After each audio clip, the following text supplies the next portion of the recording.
The debate over who deserves the title of MMA's greatest of all time is often less about fighting skill and more about a fighter's legacy outside the cage. And this is the part most people miss. The controversy surrounding Jon Jones isn't just about failed tests. It's a fundamental clash over how we define greatness itself. The long-standing and deeply personal rivalry between Jon Jones and Daniel Cormier has flared up once again. This latest chapter began when Cormier, a former two-division champion and two-time opponent of Jones, appeared on the Club Shay Shay podcast with host Shannon Sharpe. During their conversation, Cormier made a bold declaration. He cannot consider Jon Jones the GOAT, greatest of all time, due to Jones's history with performance-enhancing drugs, specifically a positive test for the steroid turinabol. But here's where it gets controversial. Cormier didn't just omit Jones from his personal top-tier list. He explicitly left him off his hypothetical Mount Rushmore of MMA, a symbolic snub that cuts to the core of a fighter's legacy. Jones, never one to stay silent, quickly fired back on social media with a characteristically sharp and pointed response. He tweeted, "When DC tells his story, somehow I'm always the co-star." He also extended a sarcastic thanks to Shannon Sharpe for the invite, even if I was only there in spirit, highlighting his feeling that Cormier's narrative is obsessively centered on him. The turinabol incident Cormier referenced is a critical and complex part of this story. It stems from their infamous rematch at UFC 214 in July 2017, where Jones spectacularly knocked out Cormier in the third round. However, the victory was short-lived. The day before the fight, Jones had provided a sample for an in-competition drug test, and both his A and B samples came back positive for the banned substance.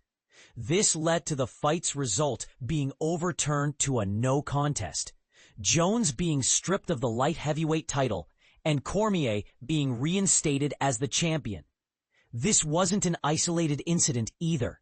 Just a year prior, their scheduled headline bout at the massive UFC 200 event was canceled just 3 days out when Jones tested positive for estrogen blockers, substances often used to mitigate the side effects of steroid cycles. Now here's a point that is sure to divide fans. Jones's vehement defense. In a series of follow-up tweets, he expressed deep offense at the notion that his entire career's work is being dismissed because of these failures.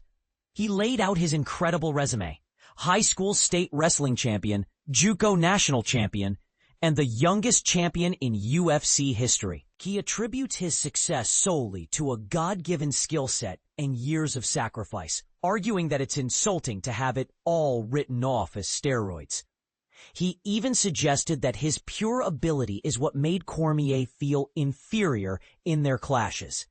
So where do both men stand now? The landscape has shifted dramatically. Following a dominant heavyweight title win over Cyril Gane and a successful defense against Stipe Miocic, UFC CEO Dana White recently revealed that Jones had informed the promotion of his retirement, subsequently vacating the heavyweight title. This led to interim champion Tom Aspinall being promoted to the undisputed champion. Yet in a twist fitting for Jones's career, he is already back in the USADA drug testing pool, signaling hopes for a return at a potential mega event rumored for July 4th, 2026. However, Dana White has publicly and repeatedly shut down this possibility, placing the odds at 1,000,000,000 to 1. This entire saga forces us to ask an uncomfortable question. Can transcendent skill and achievement ever be truly separated from the shadow of PED use? Does a failed test permanently invalidate a lifetime of work? Or can an athlete's innate talent still be recognized? We want to hear from you. Do you side with Cormier, believing a stained record disqualifies one from the GOAT conversation? Or do you agree with Jones, that his natural ability was always the true engine of his success, regardless of later controversies? The comment section is yours.